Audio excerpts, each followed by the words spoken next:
가 되길 소망합니다. 자, 우리 말씀 보겠습니다. 우리 말씀은 오늘 마태복음 5장입니다.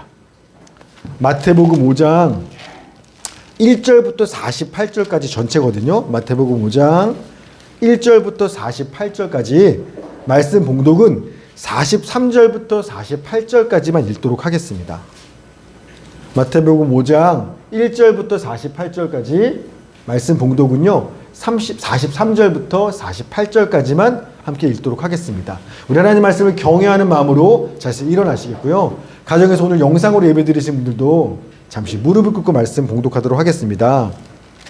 우리 한 절씩 5장 43절부터 48절까지 한 절씩 교독하고요. 우리 48절 같이 읽겠습니다. 또 내 이웃을 사랑하고 내 원수를 미워하라 하였다는 것을 너희가 들었으나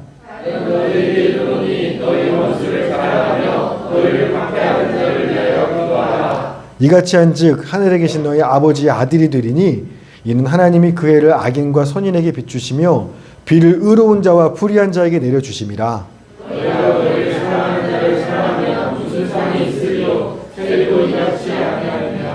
또 너희가 너희 형제에게만 무난하면 남보다 더하는 것이 무엇이냐? 이방인들도 이같이 하느니라. 그러므로 하늘에 계신 너희 아버지의 온전하심과 같이 너희도 온전하라. 아멘. 하나님 감사합니다. 오늘도 이 시간 주의 말씀을 듣습니다. 충격적인 말씀이고 정말 가능할까? 불가능하게 믿어지지 않는 말씀이지만 믿음으로 이 말씀 받게 하시고 전능하신 주님의 능력으로 정말 이 말씀 그대로 살아가는 능력을 공급받고 경험하는 시간 되게 하여 주시옵소서. 감사드리며 예수님의 이름으로 기도했습니다. 아멘. 자리에 앉으시겠습니다. 자, 오늘 말씀 제목 한번 읽어주시겠어요? 시작. 지난주일에 우리 마태복음 1장 하면서 예수님의 계보를 봤죠. 특별히 이방 여자들 4명의 이름이 포함되는 예수님의 계보. 그래서 주제가 뭐였냐면 유대인의 왕으로 오신, 아니 온 이방인을 포함한 온 세상의 왕으로 오신 예수님에 대한 말씀이셨습니다. 여러분, 이 땅에 오신 예수님께서 이 땅에 사시는 동안 3가지를 하셨다고 이야기해요. 성경은. 그 3가지가 뭔지 마태복음 5장 23절 시작. 예수께서 온 갈릴리에 두루 다니사 그들의 회당에서 가르치시며 천국복음을 전파하시며 백성들의 모든 명과 모든 약한 것을 고치시니. 아멘. 가르치시고 전파하시고 고치시고 이렇게 3가지 하신 겁니다. 예수님께서 뭐 병든 자를 고치시고 귀신을 내쫓았고 이거 고친 건 뭘 했는지 알겠어요. 그런데 회당에서 가르치기도 하고 복음도 전파하셨다고 하는데 정확하게 뭘 가르치고 전파했는지에 대해서 요즘 말로 하면 설교하셨다는 거거든요. 뭘 설교하셨을까? 저도 설교자로서 궁금해요. 예수님도 설교했다는데 예수님은 어떤 설교를 하셨을까? 궁금하지 않으세요? 그 예수님의 설교들을 주제별로 모아놓은 책이 뭐다? 그게 마태복음이죠. 누가복음은 순서대로였고 마태복음이 그 예수님이 하신 그 말씀과 설교들을 주제별로 모아놓은 게 마태복음이었잖아요. 그래서 그 예수님의 설교 중에 첫 설교가 마태복음 5장, 6장, 7장 요게 첫 번째 예수님이 하신 설교를 모아놓은 대목인 겁니다. 여러분, 우리도 어떤 목사님들의 설교를 들을 때 우와 처음 들어봤어, 충격적이야, 그럴 때가 있죠. 우리 예원이가 그런 얘기 하더라고요. 자기도 어렸을 때부터 교회를 다녔지만 우리 교회 와서 제가 하는 설교를 들으면서 충격받았다는 겁니다. 처음 들어보는 말이 있었다는데요. 뭐가 처음 들어봤어? 예수를 믿는 신앙생활이라는 게 주님과 내가 사랑하는 관계 맺는 거라는 거. 자긴 처음 들어봤다는 거예요. 늘 어렸을 때 교회 다녔지만 예수 믿으면 복 받는 거, 예수 믿고 구원받고 천국 가는 거, 뭐 복 받는 것만 생각했지 예수를 믿는 신앙생활이란 복 받는 게 아니라 주님과 내가 서로 관계 맺는 거야. 사랑하는 관계를 맺는 거. 이런 얘기를 처음 들었다라는 거예요. 그래서 충격이었다고 얘기하더라고요. 똑같아요. 당시 백성들도요, 예수님의 설교를 들었는데 지금까지 바리새인이나 서기관들이 하는 설교 여러 번 들어봤는데 다 거기서 그 설교였거든요. 예수님의 설교 듣는데 충격받은 거예요. 태어나서 처음 듣는 말씀들을 예수님이 하는 건데 정말 충격적이고 파격적이고 혁명적인 설교라서 사람들이 오한이 봉봉한 겁니다. 그래서 예수님의 첫 설교를 들은 사람들의 반응이 어땠는지 기록되어 있어요. 마태복음 7장 28절 29절 시작.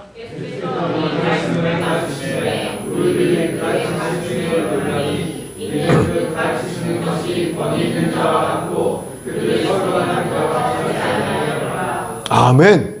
그 가르치심에 깜짝 놀라고 충격받은 겁니다. 내가 들어본 말씀하고 완전 다른 말씀인 거예요. 도대체 예수님이 뭘 설교했길래 들은 사람들이 이런 반응을 하는지 오늘 직접 예수님의 설교를 여러분도 듣는 겁니다.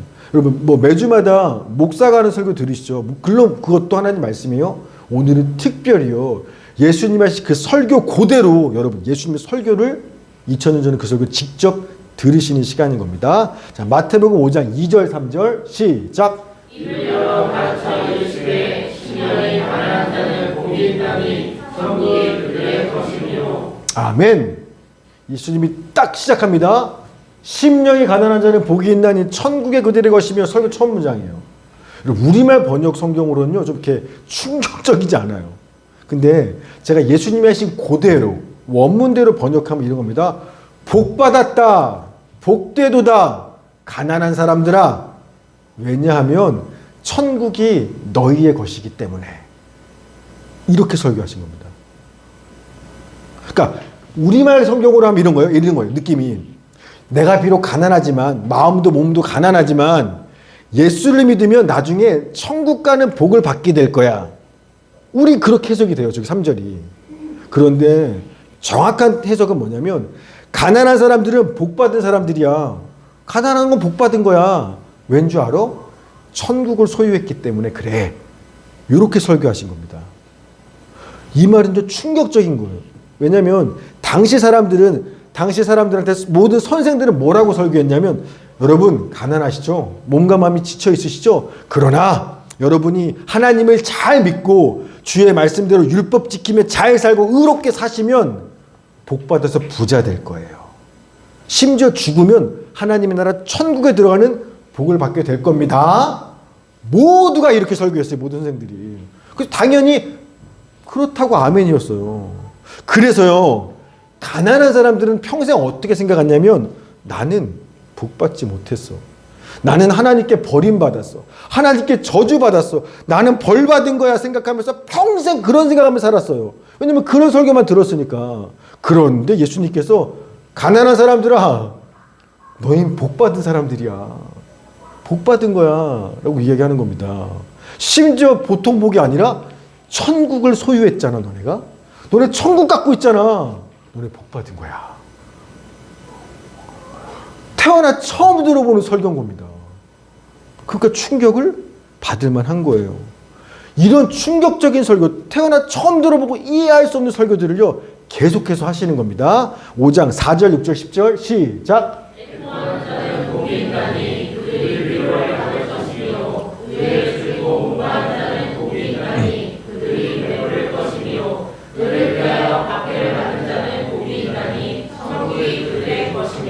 아멘.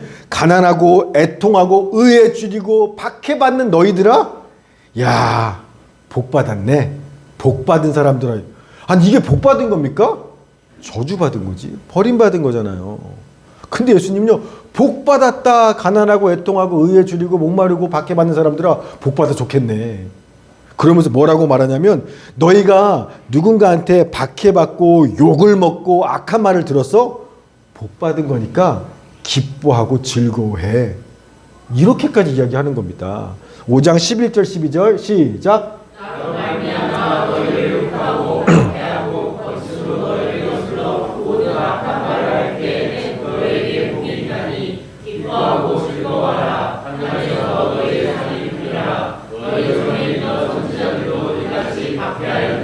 아멘. 이게 복 받을 게 아니잖아요. 근데 오히려 복 받았으니까 기뻐하고 즐거워하라는 겁니다. 그러니까 사람들이 처음 들어보는 설교야. 충격받고 놀라는 거예요. 이게 뭐야?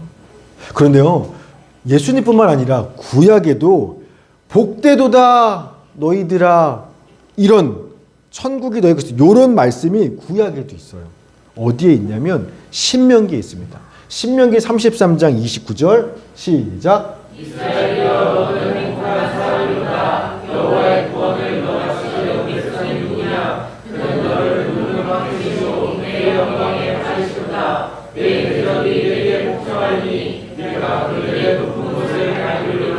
아멘. 이것도 원문대로 하면 복되도다 행복하다가 먼저예요. 에쉐르라는 히브리어인데 행복하다 복받았다 너네들은 복되도다 이스라엘이여 라고 하고 설명하는 겁니다.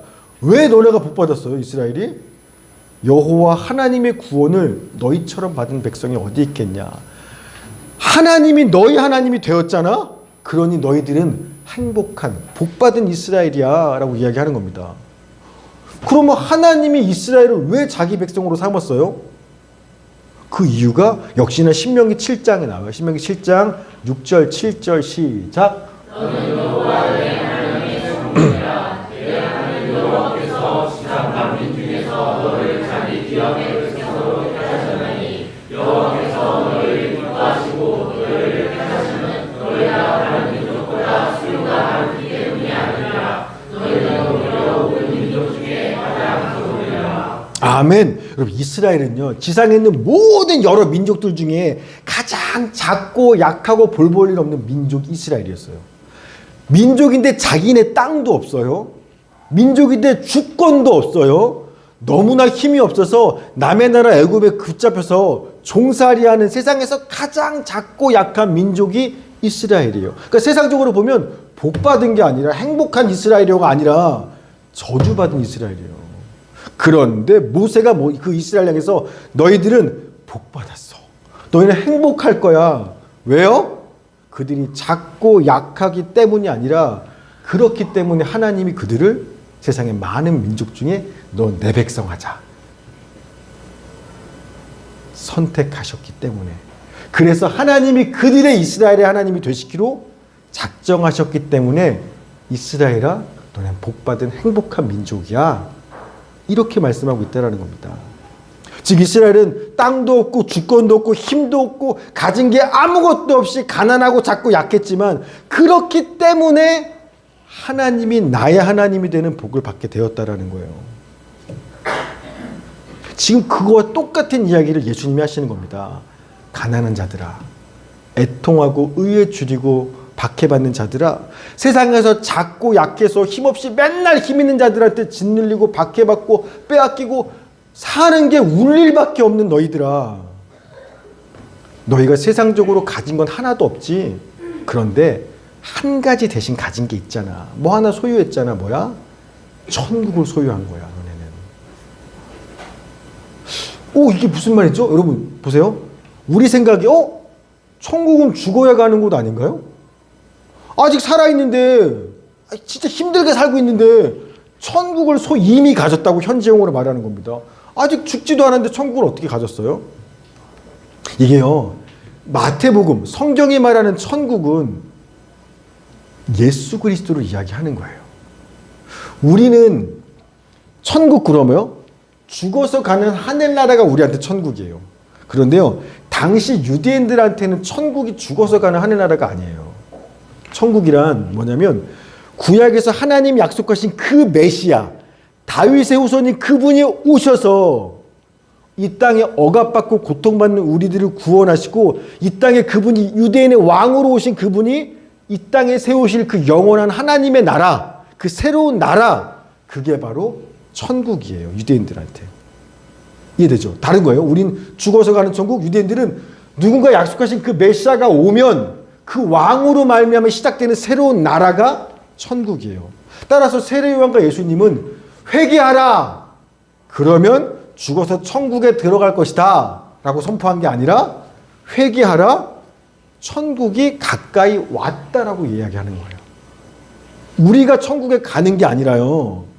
그 왕으로 말미암아 시작되는 통치는 그 하나님의 나라가 우리에게로 이 땅으로 세상 한가운데로 온 거예요. 이 땅에 임했다라는 겁니다.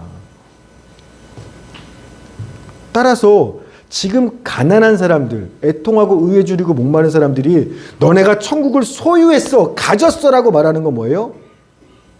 그 하나님의 나라를 시작할 그 왕, 온 세상의 왕인 예수님이 이제 너희한테 남이 아니라 예수님이 너의 예수님, 나의 예수님이 되었어. 그러니 너희는 천국이 이제 네 거야. 복 받았어라고 얘기하는 거예요. 여러분 생각해 보세요. 지금 예수님의 요 설교 말씀 들으러 앞에 있는 사람들 어떤 사람들이에요? 가난하고 애통하고 자랑하고 붙잡을 거라고는 예수님밖에 없는 사람들이라 도시락도 못 사면서 예수님 쫓아다니는 사람들이 이 사람들이에요. 살 길이 예수밖에 없어서. 만약에 이들이요 부유했더라면, 세상에서 애통할 일이 없었더라면, 먹고 살만해서 힘을 가지고 권력자였더라면 지금 예수님 찾아 나왔을까요? 예수님이 이 말씀 듣고 있을까요? 그럴 리가 없겠죠. 가난하고 애통하고 가진 게 없는 사람이기 때문에 나한테 예수님밖에 없어라고 그분을 찾아왔잖아요. 그래서 이들은요 예수 그리스도 즉 그분으로 시작된 하나님의 나라 천국을 내 것으로 소유하게 된 겁니다.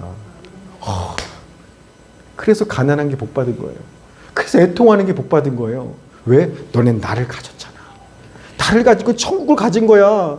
너네 진짜 복받은 사람 있잖아. 이 말씀하신 겁니다. 이런 큰 복이 어디 있어요? 그 지난 실 명절에, 지난주가 명절이었나요? 그쵸. 되게 오래된 것 같지. 자, 우리 지난 설 명절에 갔더니 이제 저희 친척들도 오셨는데, 저희 오랜만에 저도 제 친이모님을 뵀는데, 저 친이모가 그래요. 친이모가 우리 뭐 예나 예인이도 오랜만에 보지만 은찬이랑 희정이는 아마 처음 볼 거고요. 보는 거예요. 그러더니 아이고 복 받은 녀석들, 은찬이랑 희정이를 보고 복 받았다고 이야기하시는 거예요. 제 친이모가. 여러분 생각해 보세요. 세상적으로 보면 사실 이 아이들만큼 복 받지 못한 아이들이 어디 있어요. 그렇죠? 그런데 왜 저희 이모가 그 아이들을 보고 야 너네 복 받았다 진짜. 왜 복 받았다고 말해요? 그 아이들이 불쌍할 만큼 어렵고 가난하고 가진 게 아무것도 없었기 때문에 저와 아내가 있는 부모로 있는 저희 가정의 한 가족이 된 거잖아요. 안 그랬다면 저희랑 한 가족이 될 수 있었겠습니까? 그러니 복 받은 거랍니다. 저희 이모님이 보기에도. 맞죠? 복 받은 거 맞죠? 여러분, 하지만요, 제가 좀 미안한 건 있어요. 저 같은 사람을 아빠로 대봐야, 저와 한 가족이 돼봐야 누릴 수 있는 복은 정말 유치하고 작아요. 우리 예인이, 은찬이 소원처럼 롯데마트 내 거면 좋겠다. 제가 롯데마트 집을 이었으면 아들 마트 하나 가져. 선부동 롯데마트 네 거 이렇게 이런 복을 줄 수 있겠죠. 근데 저는 능력도 없고 가난한 아빠이기 때문에 저 같은 사람을 아빠로 둔 거 뭐 없는 것보단 복이에요. 그러나 요만큼 복이에요.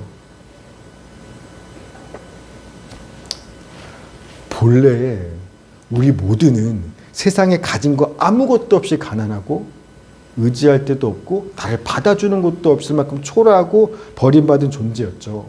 그랬기 때문에 예수님이 우리를 불쌍히 여기셔서 너 그럼 내가 네 주님이 되어줄게. 우리를 택하시고 주의 백성 삼아주신 겁니다.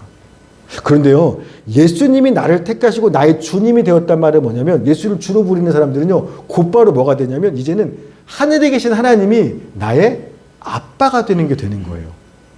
예수님이 주님 되는 순간 하나님은 나의 아버지가 되는 겁니다. 그래서 예수님이 예수 믿고 주님을 따라오는 제자들 향해서 늘 하나님을 소개할 때 늘 수식어가 붙어요. 뭐라고 수식하냐면, 자, 마태복음 5장 16절 시작. 이같이 너희 주의 사람을 주의하여 그들로 너희 착한 일을 보고 하늘에 계신 너희 아버지의 영광을 돌리게 하라. 5장 45절. 이같이 한즉 하늘에 계신 너희 아버지의 아들이 되리니 5장 48절.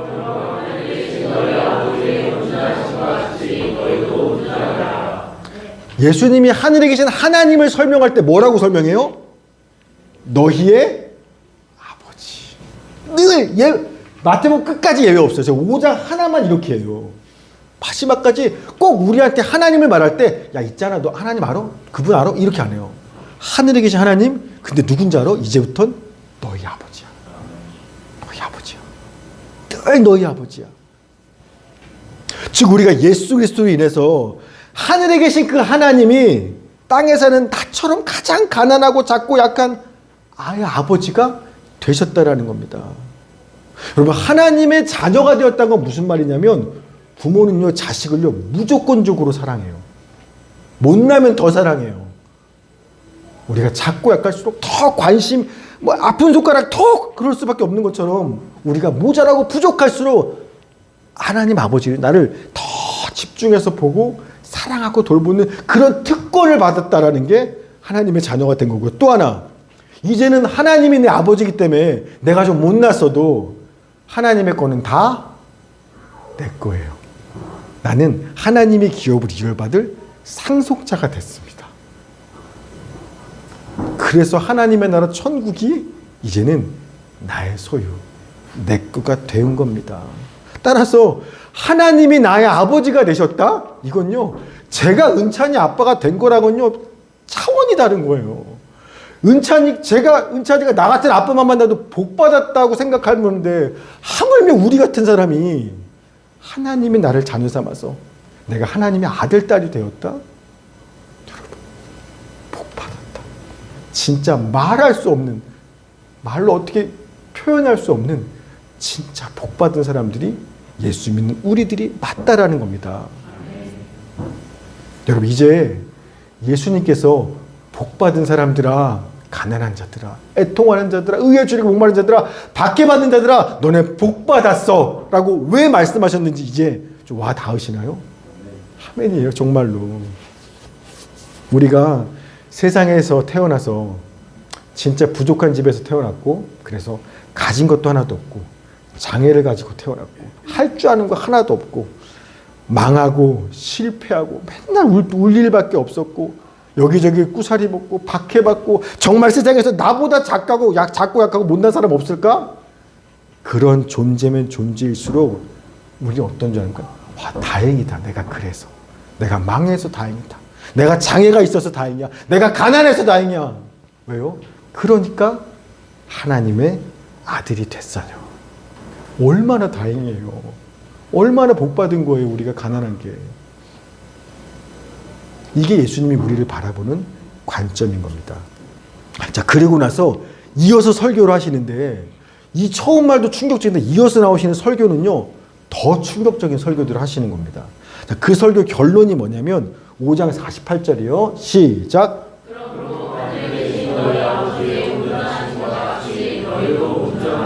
아멘.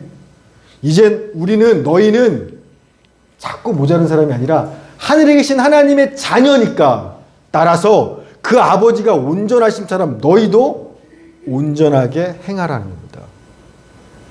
이제 옛날처럼 살면 안 된다라는 거예요. 이젠 옛날에 찌질하고 못났으니까 그 모양 그 꼴로 살았지만, 이제 하나님의 자녀니까 아버지가 그런 분이면 너네도 그런 온전함을 가져야 한다라는 겁니다. 그럴 책임과 의무가 마땅히 있다라고 하는 겁니다. 우리 희정이가 처음에 저희 집 왔을 때 했던 말 중에, 여러 가지 말 중에, 저 원래 이런 거 싫어하는데요? 저 원래 화나면 화난다고 얘기해요. 저 원래 짜증나면 짜증나는 대로 얘기해요. 짜증 부려요. 원래 그랬었어요. 그러나 저희 집에 저희 딸처럼 저희 가족이 된 이후부터는 원래대로라는 건 없어요. 옛날처럼 살면 제 가족이 될 수가 없습니다. 이젠 저희 가족에 맞는 기준으로 바뀌어야 되는 거예요. 지금 그 얘기를 열심히 똑같이 하는 겁니다. 자녀가 되는 복을 받았어? 그럼 아버지의 온전하심처럼 너희도 온전해야 돼. 그러면서 6가지 분야와 즉 주제들에 대해서 하나님의 온전하심에서 너희도 온전해야 되는 부분을 설명하시는데요. 충격적이에요. 그런데 우리에게 하신 예수님의 말씀이니까 한번 들어보십시오. 첫째, 우리가 어느 부분이 온전해야 되냐면 화내면 안 된다는 겁니다. 자, 마태복음 5장 21절 22절 시작.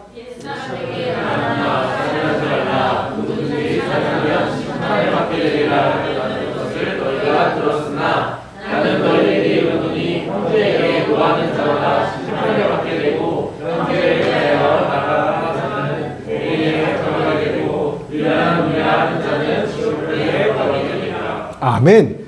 당시 유대인들에게, 아니 이 세상에 사는 속한 사람들에게 살인하면 안 되죠. 다른 사람을 죽이면 당연히 심판받고 감옥 갑니다. 그런데 예수님으로 인해서 하나님께 속한 하나님의 자녀가 되고 천국을 소유한 우리들은요, 살인하지 않기만 하면 되는 게 아니에요. 하나님의 자녀에게는요, 우리는 다른 사람에게 분노하는 거, 화만 내도 심판을 받고 감옥 가는 큰 중죄가 된다라는 겁니다. 옆에 형제분한테 여러분, 화를 내기만 해도 그 사람 살인한 거와 똑같다라는 겁니다. 우리한테는. 심지어 화나니까 어떻게 해요? 입에서 욕이 튀어나오죠. 뭐라고 욕하냐면 라가, 멍청한 놈, 그 다음에 미련한 놈, 이거는 모레라는 말인데, 이 라가는 히브리어 아람어고요. 미련한 놈, 이게는 모레라는 말은 헬라어예요. 그러니까 그 사람 쓰는 사람들이 아람어랑 헬라어 썼거든요. 그러니까 비슷한 얘기예요. 똑같이 네가 아람어로 말하든 헬라어로 말하든 바보, 멍청한 놈, 이렇게 욕했어, 화난다고 했어, 그 사람한테. 어떻게 돼요? 공회에 잡혀갈 것이고 지옥불에 던져질 거야. 라가, 레카 또는 모레 둘 다요, 심한 욕이 아니래요. 찾아보니까. 요즘 우리말로 하면 에이구 이런 바보, 멍청이, 요 정도? 정말 욕 같지도 않은 일상적인 작은 욕이래요. 심한 욕은 따로 있고. 근데 그런 작은 욕만 해도 누군가한테 화가 나서 이런 바보, 이 정도만 해도 심판받고 공회에 붙들려서 지옥불에 던져질 거야. 하나님의 자녀한테는 그 정도도 하면 안 돼. 마치 이런 거예요. 놀이터 가면 애들 막 욕하고 살아요, 학교에서. 근데요, 저희 집 자식들은요, 아무리 세상에서 욕을 해도 내 아들, 내 딸이에요? 한마디도 하면 안 돼요. 전 그거 못 봐줘요. 내 자식이니까. 지금 하나님이 똑같이 얘기하시는 겁니다. 그러니 이게 말이 됩니까? 너무 충격적이지 않아요? 하나님이 하늘에 계신 하나님이니까 그렇게 사시겠죠. 우린 땅에 살잖아요. 땅에 사는 우리가 어떻게 화도 내지 않고, 심지어 바보, 멍청이, 이런 욕 한마디도 하면 안 된다? 그거 하면 너 지옥불에 던져진다? 말도 안, 너무 기준이 높지 않아요? 근데 예수님은요, 그래야 한대요. 왜? 너희 아버지가 온전하시니까 너희도 그 기준에 맞춰 온전해야 돼. 이 설교 들으니까 어때요? 충격 먹은 겁니다. 어떻게 그럴 수 있지? 자, 두 번째입니다. 간음하지 말라라는 거예요. 자, 마태복음 5장 27, 28절 시작. 또 간음하지 말라 하였다는 것을 너희가 들었으나 나는 너희에게 이르노니 눈을 보고 여자를 보는 자마다 마음이 이미 간음하였느니라. 아멘. 세상 사람들은 실제로 간음, 간통, 간감만 안 하면 돼요. 그러나 하나님의 자녀들은 너네는 달라. 너네는 마음으로 음욕을 품는 것 자체가 이미 간음한 거야. 간통한 거야, 강간한 거야. 나는 그렇게 기준으로 볼 거야. 심지어 예수께서 뭐라고 말씀하시나 보세요. 자, 5장 29, 30절 시작. 만일 내 오른눈이 너로 실족하게 하거든 헤어져라. 내 백체 중 하나가 없어지고 온몸이 지옥에 던져지지 않는 것이 유익하며, 또한 만일 내 오른손이 너로 실족하게 하거든 찍어내버리라. 내 백체 중 하나가 없어지고 온몸이 지옥에 던져지지 않는 것이 유익하니라. 아멘. 마음으로라도 간음하지 않게 해서 아예 여자를 보지 않도록 눈을 뽑아. 차라리 아예 죄짓게 손을 잘라버려. 그렇게 해서라도 마음으로도 죄짓지 마. 간음죄. 그렇지 않으면 지옥에 던져질 거야. 충격적이죠. 어떻게 마음으로도 음란하지 않을 수 있어요? 근데 그렇게 하면 지옥에 던져버린대요. 우리가 어떻게 그렇게 살아? 하나님도 아닌데. 세 번째, 아내를 버리지 말라, 이혼하지 말라는 겁니다. 5장 31, 32절 시작. 또 이르시되 누구든지 아내를 버리거든 이혼증서를 줄 것이라 하시구나. 나는 너희에게 이르노니 누구든지 음행한 일 없이 아내를 버리면 이는 그로 간음하게 하며, 또 누구든지 버림받은 여자에게 장가드는 자도 간음합니다. 그 당시 율법에 의하면 남편이 아내가 마음에 안 들어요? 그러면 얼마든지 버릴 수 있어요. 이혼 증서만 써주면 딱 되는 겁니다. 지금도 그렇죠. 그냥 도장에 찍으면 이혼이에요. 간단한 거예요. 그래서 당시 남자들이 어떻게 했냐면 아내를 향해서 오늘 밥을 왜 태운 거야? 이혼. 요즘에 생긴 게 왜 그렇게 못생겨졌어? 이혼. 나 요새 딴 여자 생겼어. 우리 간에 사랑이 식었어. 이혼.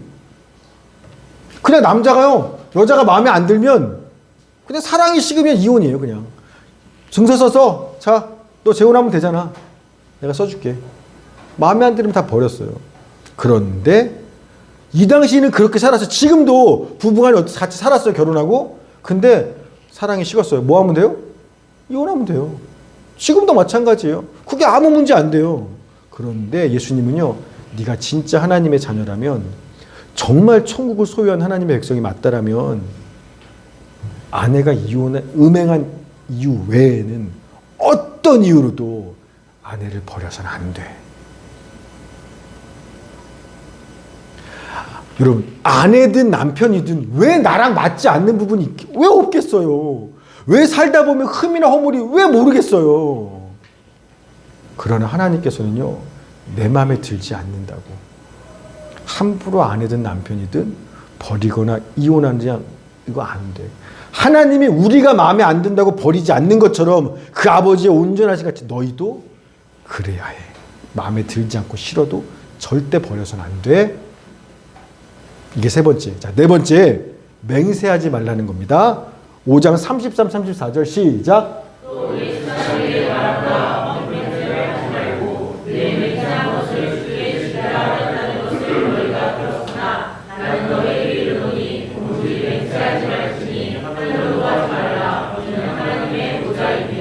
아멘. 여러분, 세상 사람들은요, 우리도 그렇죠. 내 말, 나 진짜야. 내가 진짜 할게.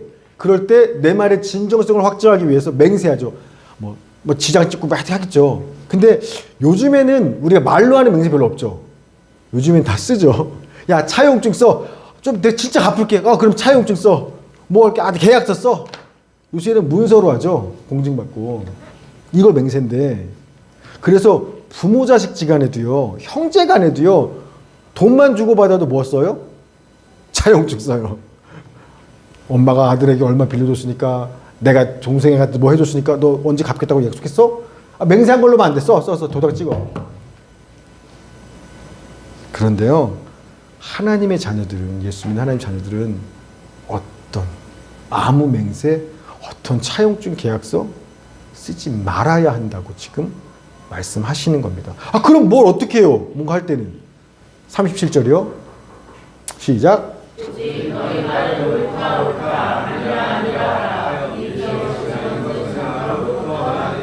아멘. 맞으면 맞고 아니면 아니고 틀리면 틀리다 그냥 말할 뿐이지, 진짜 내가 한 준다니까, 진짜 내 말이 맞다니까, 나 정말 아니야, 이거를 굳이 맹세하거나 사용서 쓰고 계약서 쓰지 말 필요, 그런 거 쓸 필요도 없을 만큼, 맹세할 필요도 없을 만큼, 우리가 무슨 말 하면 야야야, 뭐 예를 들어 뭐 누구지? 윤상이죠? 갑자기 이름이 생각이 안 나. 윤상이가 목사님 돈 좀 빌려주세요. 그래서 제가 뭐 다음 주까지 갚을게요. 근데 제가 뭐 차용 얘기하면 윤상이가 다음 주 갚는다 그랬어? 그러면 말할 필요 없어요. 윤상이가 말했으면요, 쟤는 죽어도 그 말 지킬 거야. 누가 봐도 이 사람은 그 사람이에요. 그러니까 내가 맹세할게, 뭐 쓸게, 이런 말 할 필요 없어. 제가 어떻게 하겠습니다. 맞아요, 아니요 말하면 누가 봐도 이 사람은, 저 사람은 목에 칼이 들어와도 목숨 버려도 그거 지킬 사람이야. 이런 신뢰를 얻을 만큼 모든 일에 정직하고 진실되고 모든 사람에게 믿음과 신뢰를 얻는 그런 삶을 하나님의 자녀는 살아야 한다.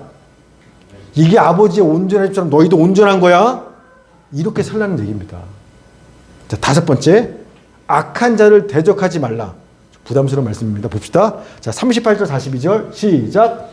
또 눈은 눈으로 이는 이로 갚으라 하였다는 것을 너희가 들었으나 나는 너희에게 이르노니 악한 자를 대적하지 말라. 누구든지 내 오른편 뺨을 치거든 왼편도 돌려대며 또 너를 고발하여 속옷을 가지고자 하는 자에게는 겉옷까지도 가지게 하며 또 누구든지 너로 억지로 오리를 가게 하거든 그 사람과 심리를 동행하고 내게 구하는 자에게 주며 내게 꾸고자 하는 자에게 거절하지 말라. 아멘. 여러분 세상에서는요. 눈은 눈으로 이는 이로 갚는 거예요. 즉 나한테 누가 악한 짓을 했어요. 눈이나 이로. 그럼 나도 똑같이 그 악한 짓에 맞는 벌로 갚아주는 거. 이게 뭐다? 정의예요. 세상은 이 정의의 원칙으로 운영되는 겁니다. 그건 다 나쁜 거 안 그래요. 맞는 거죠. 눈 맞았으면 눈으로 갚아주는 거. 자, 그런데 하나님의 자녀는 달라야 된다는 겁니다. 우리의 삶의 방식은요, 하나님의 온전한 처럼 하나님 같아야 된다는 거예요. 즉, 어떤 악한 자가 이유 없이 내 오른편뺨을 때린 거예요. 뭐, 오른손잡이가 오른편뺨 때리면 등으로 친 거죠, 이렇게. 굉장한 모욕이래요. 이렇게 친 정도가 아니라 이렇게 때린 겁니다, 뺨을. 엄청난 모욕이에요. 그러면 세상 논리는 뭐지예요? 나도 곧바로죠. 네가 날 쳤어? 뭐 곧바로죠, 그냥. 그런데 여기 맞으면 곧바로 때리는 게 아니라 반대편 뺨도 돌려내라는 겁니다. 나를 때렸을 때 이 사람이 좀 화났을 거잖아요. 뭔가 화나서 나를 때렸어요? 그 화가 풀릴 때까지 반대편도 대주라는 거예요. 내가 억울해도. 누가 내 속옷을 가지려고 고발했어요. 법정에. 거짓말로 고발한 거예요. 나 뭐 나쁘지 않았어요? 악한 짓을 나한테 하는 겁니다. 그러면 속옷만 주는 게 아니라 그냥 겉옷도 내어주라는 거예요. 여러분, 저기 겉옷, 우리는 겉옷이 많죠. 여기서 말하는 겉옷은요, 당시 사람들한테 겉옷은 딱 한 벌이에요. 요즘으로 치면 자동차예요. 자동차. 누가 거짓말로 우리 집에 있는 예를 들어 뭐 컴퓨터, 뭐 내 핸드폰이 탐이 나서 거짓말로 그거 가져가려고 고발했어요? 그러면 그 핸드폰, 최신폰 주고 집에 있는 하나뿐인 자동차도 주라는 거예요. 누가 나를 억지로 오리를 끌고 가려고 해요. 이 오리가 뭐냐면 1.5kg인데 당시 로마 군인들이 강제로 식민지 지배인들을 때 군사 침 지워서 야 따라와. 이거 시킬 수 있는 합법적인 거리가 오리예요. 그러니까 지금 로마 군인이 나한테 야야야 너 일로 와봐. 너 짐 좀 들어. 무거워 죽겠네. 오리를 끌고 가요? 억지로? 그러면 제가 3kg 가드릴게요. 하나님의 자녀는 이렇게 반응해야 된다는 겁니다. 누가 나한테 돈 좀 꺼달래요. 뭐 좀 빌려달래요. 근데 알아요? 이 인간 나쁜 인간이라 갚지 않을 거 알아요? 알면서도 달라고 꾸면 주라는 겁니다. 충격적이죠. 이렇게 할 수 있는 게 이게 말이 돼요? 누가 그럴 수 있어요? 그런데 예수님은요, 천국을 소유했니? 나를 통해서? 너 하나님 자녀 맞아? 천국을 가졌어? 그러면 아버지가 그렇게 하신 것처럼 너희도 이렇게 현실에서 실제로 살아야 하는 거야. 설교 듣고 사람들이 충격 먹는 거예요. 마지막 6번째입니다. 원수를 사랑하라는 거예요. 자, 43절, 44절 시작.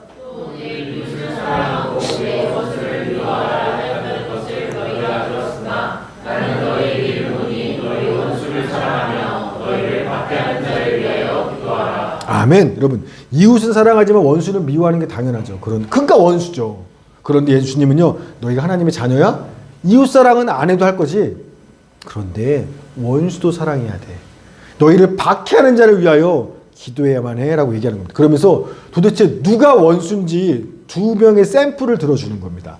46, 47절 시작. 너희가 너희를 사랑하는 자를 사랑하면 무슨 상이 있으리요? 죄도 이같이 아니하느냐? 또 너희가 너희 형제에게만 무난하면 나보다 더하는 것이 무엇이냐? 이방인들도 이같이 아니하느냐? 당시 모든 유대인들이 원수로 여기는 계급이 두 명이에요. 하나는 세리고 하나는 이방인. 세리가 뭐냐면 유대인인데 똑같이 로마에 빌붙어서 동족한테 세금 걷어들이는 세금 관리원이 세리예요. 우리로 말하면 일제시대 때 일본 순사들 되게 데리고 다니면서 조선인이면서 근데 일본 칼자 순사들 끌고 다니면서 집집마다 다니면서 세금 걷는 거예요. 근데 가난하니까 세금이 없어. 그럼 어떻게 해요? 일반 순사들 같이 들어와서 그 집에 있는 밥그릇이고 뭐 소시고 딴지고 막 집 다 뒤져서 쌀아톨까지 다 끌고 가는 요런 놈들, 요런 악질 친일파 같은 놈들이 세리예요. 유대인들 입장에서 매국노입니다. 진짜 악질이에요. 원수죠. 또 하나 이방인인데 여러분 이방인은 당연히 여기서 말하는 이방인은 로마 사람들을 얘기하는 겁니다. 우리로 말하면 일본이에요. 일본 놈들. 여러분 우린 일제 식민지 안 겪어봤죠. 일본 사람들하고 개인적인 원한 살 일이 아무것도 없죠. 근데 어때요? 우리 찬희 형제는 지금도 일본이 싫대요. 진짜 일본 싫어. 심지어 우리도 어때요? 축구든 뭐든 다른 나라인 저도 괜찮아. 누구에게 지면 안 돼? 일본에게 지는 것만큼은 용납할 수가 없어. 왜? 원수니까. 여러분 유대인들한테 이방인 로마가요 딱 그런 원수예요. 그런데 예수님께서 야, 네 원수 세리와 로마인들까지 사랑해야 돼. 그들을 위해 기도해야 돼. 아니 도대체 우리가 왜 이런 원수들까지 사랑해야 되는데요? 왜 내가 원수를 사랑해요? 미워해야죠. 그 이유도 설명해 주시는 겁니다. 45절 48절 시작.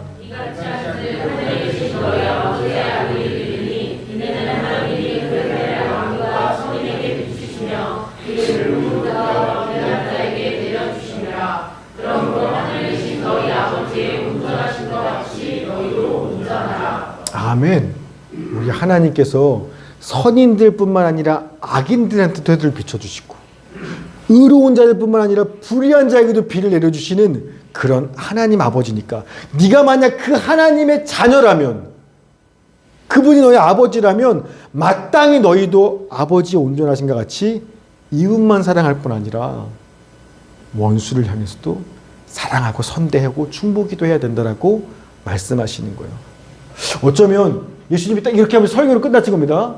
설교를 끝나자 이 설교 끝나기도 전에 한 네 번째, 세 번째쯤 들었을 때 설교 중간에 에이씨 말 같지도 않은 소리 하고 있네 그냥 욕하면서 니나 그래라 욕하면서 설교 자리에서 박차고 나간 사람들도 있을지 몰라요. 이 설교 듣다가 혹 지금 이 중에서도요 여러분들 중에서도요 지금 제가 처음 시작할 때 오늘은 목사 설교하지 않고 예수님의 설교 그대로 할게요. 예수님 설교입니다라고 했음에도 불구하고 차마 욕하고 박차고 나가지는 못하지만 마음속으로 말도 안 되네. 말도 안 되는 소리 하고 있어. 어떻게 현실에서 누가 그렇게 살 수 있어? 예수님이니까 그런 거지. 하나님이니까 그런 거지. 누가 그렇게 살아? 마음속으로 그렇게 생각하시면서 지금 예수님의 말씀이라고 제가 했는데도 불구하고 마음의 문을 닫고 말도 안 돼. 그러니까 설교인 거야 그냥. 현실을 모르시네. 아예 듣지 않으시는 분들도 있을지 모르겠습니다. 실제로 이 버틀란트 러셀이라는 영국의 철학자가 나는 왜 기독교인이 아닌가라는 책을 썼거든요. 그 책에 써놨어요. 예수가 가리키는 도덕률은 너무 수준 높아서 나는 솔직히 얘기할게. 나는 그렇게 못 살아. 따라서 나는 기독교인이 아니야. 난 그래서 예수 안 믿는 거야. 난 그렇게 못 살 자신이 없으니까. 난 정직한 거야. 예수 믿는 너희네들? 너네가 비정직한 거야. 위선자들아. 너네 그렇게 못 살면서 살 자신 있어? 그러면서 어떻게 예수 믿는다 그래? 이렇게 비꼬아서 얘기했다라는 겁니다. 예수를 믿으면서도 혹시나 무신론자 버트란트 러셀처럼 그렇게 생각하시는 분들이 있을지 모르겠어요. 여러분 이유가 뭔지 압니까? 우리가 어떻게 이렇게 살아? 말도 안 되지. 왜 그렇게 생각하시는 줄 아세요? 예수님을 선생님으로는 생각해요. 주님 말씀 훌륭한 말씀 많이 하시지. 좋은 선생님으로는 생각합니다. 그러나 온 세상의 왕으로 이 땅에 오신 능력 있는 우리의 구원자로는 생각하지 않기 때문에 이걸 믿지 못하는 거예요. 즉 예수님은 어떻게 살아야 된다고 가르치는 선생님이기만 할 뿐이지 나처럼 성질 더러운 죄인도 얼마든지 예수님이 손만 대면 하나님처럼 살게 만들 능력이 있으신 나를 구원자 능력의 주님이라고는 믿지 않으니까 내가 어떻게 이렇게 살아 생각하고 이런 설교 들을 때 마음을 닫아버리는 겁니다.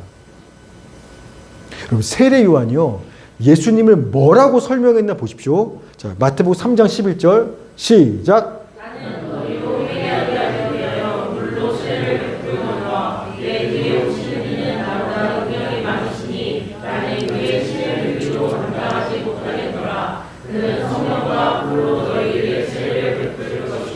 아멘. 세례 요한은요, 회개하라 라고 선포했어요. 그러니까 말은 했어요.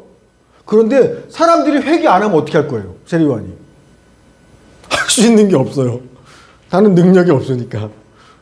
이렇게 살아라 가르칠 수는 있어, 말할 수는 있어요. 그러나 말 안 따라와요? 그럼 뭐 어쩔 수 없어요. 난 못하니까. 그러나 내 뒤에 오시는 이는 나와 달라. 나는 능력이 없지만 내 뒤에 오신 분은 능력이 있으신데, 예수님은 어떤 능력? 너희들에게 성령과 불세례를 줄 수 있는 능력이 있으신 분이 예수님이라는 거예요. 예수님은 회개하라 말만 하고 끝나는 게 아니라 회개하게 만들 수 있는 능력도 있으신 분이 예수님이라는 겁니다. 요한과 지금 다른 거예요. 아예 다른 겁니다. 그래서 사무엘상 19장에 보면 사울왕이 미쳐서 다윗을 죽여버리려고 해요. 창 던지고 막.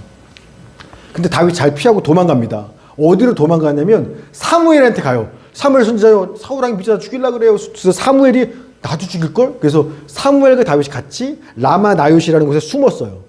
사울왕이 들었습니다. 같이 둘이 숨어 있다고? 사람 보냈어요. 야, 다윗 끌고 와. 잡아 죽여버릴 거야. 사람들을 보냈는데요. 이 사람들이 어떻게 되면 다윗 잡으러 왔는데 갑자기 그 사람들한테 하나님의 영이 임했어요. 성령이. 그러자 이 사람들이 다윗 잡아가는 게 아니라 할렐루야 주님을 찬양하고 하나님의 말씀을 예언하면서 선지자처럼 행동하는 겁니다. 선지자가 돼버렸어요. 그 사울왕이 미친놈들 안 되겠다. 또 다른 놈들, 더 독한 놈을 보냈겠죠. 야, 반드시 잡아. 다윗 왔어요? 역시나 하나님의 영이 임하니까 잡아가는 게 아니라 막 예언하고 막 할렐루야 선지자가 돼버렸어요. 그 사울왕이 믿을 놈 하나도 없어요. 내가 직접 갈 거야. 자기가 직접 다윗 잡아 죽이겠다고 라마 나요스로 가는 겁니다. 자, 출발 시작했는데 갑자기 하나님의 영이 사울왕한테 임합니다. 그러자 사울왕이 어떻게 변하냐면 똑같이 변해요. 자, 사무엘상 19장 23, 24절 시작. 사울이 라마 나요스로 오자 하나님의 영이 그에게로 임하시니 그가 라마 나요스에 이르기까지 걸어가며 예언을 하였으며 그가 또 그의 옷을 벗고 사무엘 앞에서 예언을 하며 바로 밤낮을 벗은 몸으로 누웠더라. 그러므로 숙담에 이르기를 사울도 선지자 중에 있느냐 하니라. 아멘. 내 마음에 누군가를 향한 질투와 분노로 완전히 미쳐서 죽여버릴 거야. 그런 악의만 있는 사울왕인데요. 그 사울왕한테 하나님의 영, 성령이 확 임하자 어떤 일이 벌어져요? 무장해제. 다 갑옷이고 뭐고 다 벗고 빨가벗고서 할렐루야 하나님의 말씀을 예언하는 선지자처럼 행동하기 시작하는 겁니다. 하나님의 성령이 임하니까. 신약의 예수님의 제자들 어때요? 제자들도 마찬가지예요. 예수님 붙잡히고 십자가에 못 박히자 나도 죽을까 봐 다 숨어 있었어요. 부활하신 예수님께서 왔는데도 믿지 않아요? 자기 또 죽을까 봐 문 닫고 숨어 있어요. 심지어 부활하신 예수님 찾아와서 만났어요. 그러면 주의 증인으로 살아야죠. 근데 못 살겠어요. 무서워서. 갈릴리 자기 마을 들어가서 어부질 또 고기 잡고 있어요. 한심한 제자들이에요. 십자가 앞에서도 부활 앞에서도 뭔 주님이 뭘 해줘도 무서워서 못 사는 거예요. 이런 한심하고 구제불능한 제자들이 갑자기 변하는 계기가 있어요. 오순절날 성령이 그 한 사람 한 사람한테 불같은 성령이 확 그 마음에 성령이 임합니다. 자, 그러자 이전하고 완전히 다른 사람이 돼요. 이제는 복음을 위한 고난, 예수 그리스도를 위해 붙잡히고 순교하는 것들을 기쁨과 영광으로 여기면서 그 십자가의 좁은 길을 따라가는 우리가 아는 그 제자와 사도들이 되는 겁니다. 여러분, 그러니까 성령을 받으면요, 누가 됐든지 간에 그 사람은 딴 사람 돼요. 근데 그 성령과 불로 세례를 베푸시는 분이 누구다? 누구세요? 아까 세례 요한 있잖아요. 내 뒤에 오시니 나보다 능력이 많은데 어떤 능력이 있으세요? 성령과 불로 세례를 베푸시는 능력. 그분이 누구시다? 예수님이시잖아요. 예수님이시잖아요. 따라서 예수님은 야 너네 이렇게 살아야 돼? 가르치기만 하는 무책임한 선생이 아니라 우리가 진짜 예수님의 말씀답게 하나님의 자녀답게 하나님처럼 온전하게 살도록 만들 성령의 능력을 가지신 온 세상의 왕이 누구시다? 그분이 예수님이라는 겁니다. 아멘. 따라서 오늘 들은 예수님의 충격적인 설교는요, 우리 보고 그렇게 살아야 한다라고 하는 명령 맞아요. 선생처럼 가르쳐 주는 거예요. 그렇게 살아야만 해. 맞아요. 그러나 동시에 내가 너희를 반드시 그렇게 살게 만들 거야 라는 예수님의 약속이기도 하다라는 겁니다.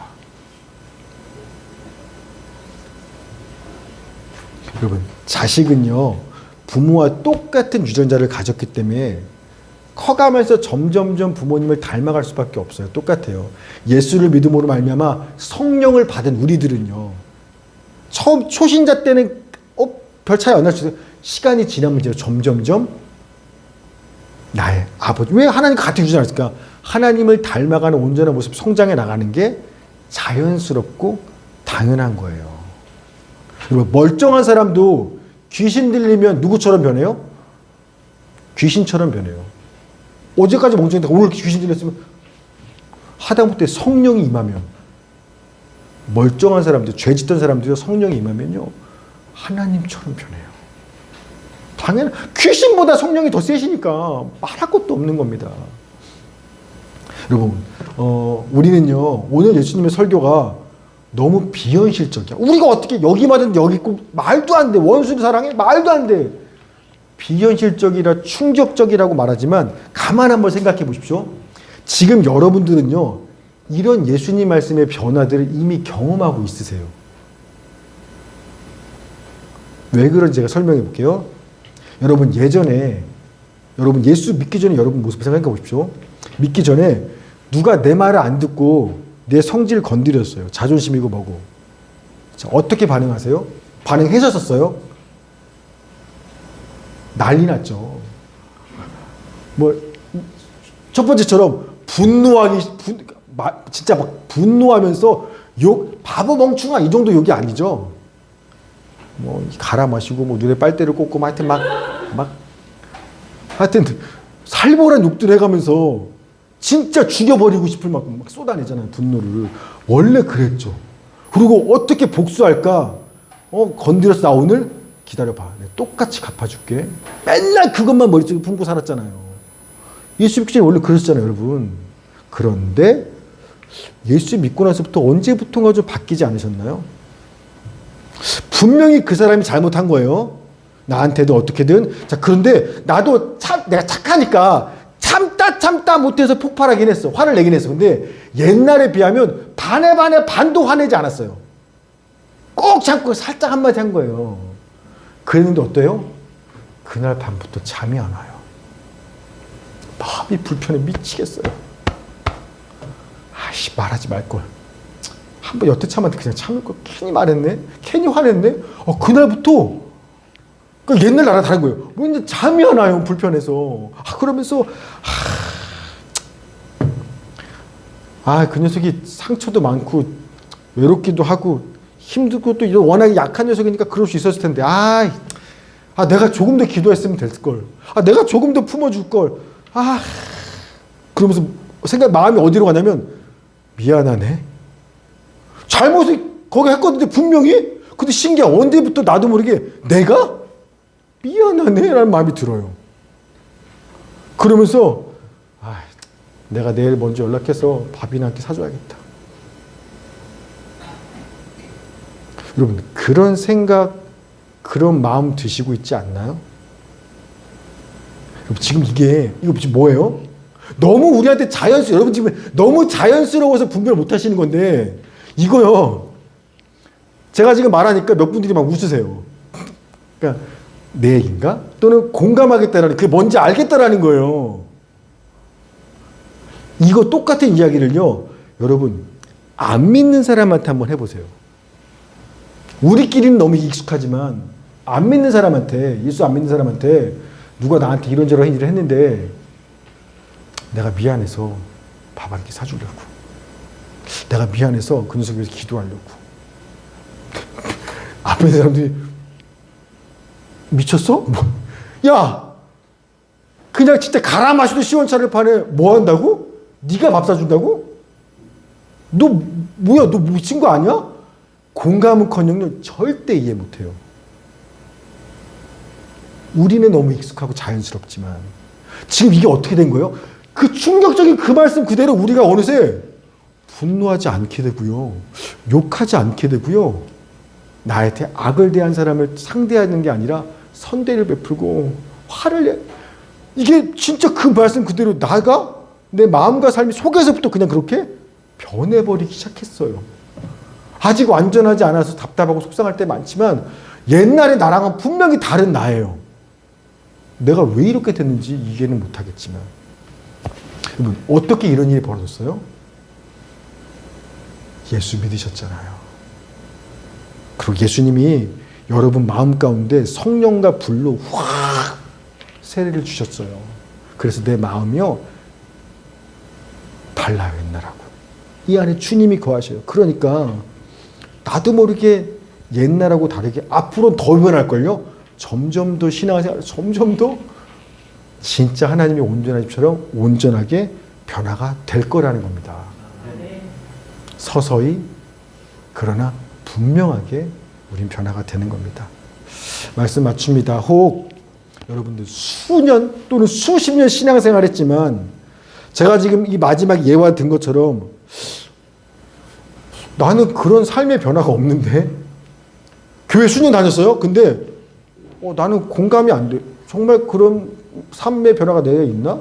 내 마음이 진짜 그런가? 나쁜 놈은 나쁜 놈이지 내가 왜? 혹시 여전히 예수님의 이 충격적인 말씀이 나한테는 여전히 충격적이고 못 살아. 내가 어떻게 그렇게 살아? 그렇게만 다가오신다라면 여러분 그럼 큰일 난 겁니다. 여러분요 아직 예수님을 제대로 믿지 못하시는 거예요. 예수님을 어렸을 때부터 교회 다니니까 익숙해졌고 예수님은 좋은 말씀하시는 좋은 선생님으로는 믿을지 모르겠지만 아직 나를 죄에서 구원하시고 나의 유전자를 성령과 불로 완전히 뒤집으시고 나를 변화시키실 전능자 세상의 왕으로 오신 구주 예수님을 아직 알지 못하고 믿지 못하시기 때문에 이게 공감되거나 믿어지지가 않는 겁니다. 여러분 우리가 가난하고 배운 게 아무것도 없고 작고 약하고 상처도 물도 죄악이 많을지라도 우리가 진짜 예수님을 능력의 나의 주님으로 믿으신다면 그 사람 누구든지 간에 아버지의 온전하신 같이 서서히 그러나 분명하게 신앙의 연수가 차면 찰수록 더 나도 온전하게 변해가는 삶을 살아갈 수밖에 없다라는 말씀을 믿고 진짜 그렇게 온전하게 변해가는 우리 착한 종교 식구 모두가 되기를 주의 이름으로 축원합니다. 아멘. 우리 말씀 기억하면서 기도합시다.